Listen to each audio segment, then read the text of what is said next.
We're pleased to be joined now by the USGA's Chief Championship Officer, John Bodenhamer.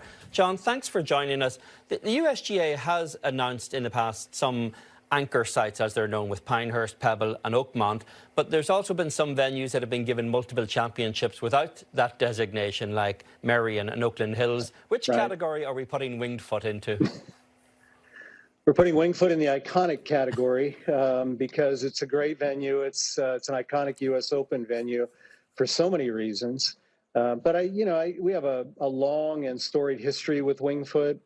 We're talking about the 2028 U.S. Open now. Winged Foot, when we partnered to conduct the 2020 U.S. Open under those amazing circumstances, the club nor the USGA got what we signed up for together. And so we want to give it another run, and then hopefully we can continue that relationship in the future. Yeah, on that note, 14 years between Ogilvy and Bryson, 2006 to 2020, 22 years from Fuzzy to Ogilvy, 84 to 06. So this is a pretty fast turnaround. Why did it happen so quickly? Why do you want to give it a go so quickly? Well, every club's different. Every club has their own rhythm about, a U.S. Open or a major USGA National Championship. And Winged Foot's no different. But, it really was unique playing a U.S. Open in September. We played it, but I think a normal U.S. Open is what Winged Foot signed up for. They're one of America's great venues. You give us a week and we could play a U.S. Open at Winged Foot. It's just a U.S. Open course just about every day, and we wanted to go back. The players love it. We love it. It's a New York market. It's a Tillinghast gem. It's got everything that we would want to have for a U.S. Open. Narrowness, those magnificent putting greens, and that beautiful, iconic clubhouse that comes up out of the ground. You stand on the first tee at Winged Foot, you feel like you should be playing in a U.S. Open. Ben Hogan played there. The history here is so rich, and yet there's always concern about golf courses maybe, being put out to pasture. Why has Winged Foot stood the test of time, John, in your estimation? Well, as I said, Winged Foot's got everything that we desire for a U.S. Open test. It's got the length, it's got narrowness, it's got rough. Winged Foot's wonderful because it's got dynamic variety. We can move it around a lot. It turns left to right and right to left.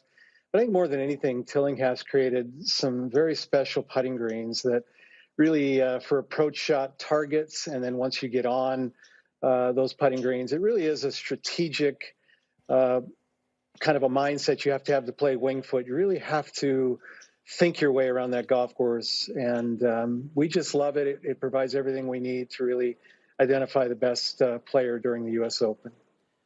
John, this is one of the most iconic golf courses in America, and it's on a very short list of courses where the USGA has announced venues far into the future, which is kind of a new thing for the USGA, but we seem to have moved away from that period where new, almost experimental courses were used, like Chambers Bay and Erin Hills. Have we moved away from that idea of the accessible public courses hosting the Open, or is simply the competition for venues too stiff? No, we haven't moved away from that thinking at all. I think everything's on the table. I think for us, really, our guiding strategy and principle has been, where do the players want to win their U.S. Open, men or women? And you look at our lineup for the U.S. Open or the U.S. Women's Open, we're blessed. We're biased, of course, but we feel like we're blessed being able to go to America's greatest venues. You look at the lineup for both U.S. Open and U.S. Women's Open, and we think what we've done in recent years demonstrates that. And we're not done. There's more work to come, and we're excited about that. And Winged Foot is just the next step.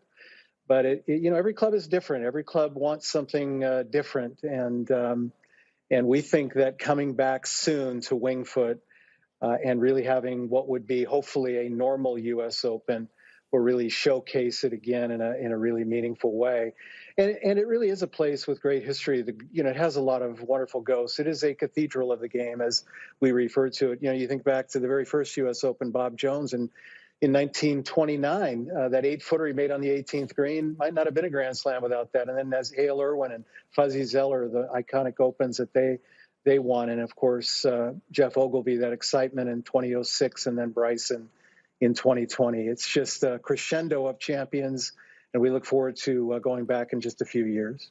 John, the news is about Winged Foot, but I'm a California native. I'd be remiss if I didn't ask you about L.A. North and Pebble Beach for the men and women, respectively, in 2023. How is the run-up proceeding?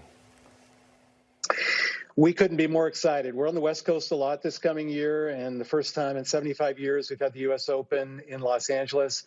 I was at Los Angeles Country Club the week before Christmas and the holiday season, and it looks fantastic. The golf course is right where we would want it to be ahead of the U.S. Open. And then the U.S. Women's Open will be played for the first time at Pebble Beach. Again, the golf course is magnificent. They've made a few changes to the golf course. They've redone a couple of the putting greens, number 11, number 8, and it'll be a joy to be there for so much wonderful history to be made at a U.S. Open at Pebble Beach. And now there'll be U.S. Women's Open history there. What a magnificent celebration for the women's game at Pebble Beach this coming July. John, Winged Foot has also held a Women's Open. It's held a Senior Open, the Amateur, a four-ball, a Walker Cup. Is this a prelude to Winged Foot getting more championships in your mind? Should we look at this in a vacuum of the 2028 US Open, or do we look at Winged Foot as going to be receiving more championships in short order? It's a great question, Eamon. I think you look at our history, we've had a century-long partnership with Winged Foot. I think you'll see more. I don't want to be presumptuous. That's up to the club. I think we at the USGA view Winged Foot as a venue that can host any of our national championships. And we would hope that the club would embrace that. But we'll see. Only time will tell. I think for us, it was really coming back in 2028 that was important after what had happened in 2020. Look, it was an epic U.S. Open in 2020, overcoming what we did with COVID. But we just felt it was right to come back in 2028, and we're excited about it. But I think you'll see more in the future as well. I don't know what that'll be. Again, we'll work with the club, but Winged Foot's been a great partner for a long, long time, and I can't imagine that will change.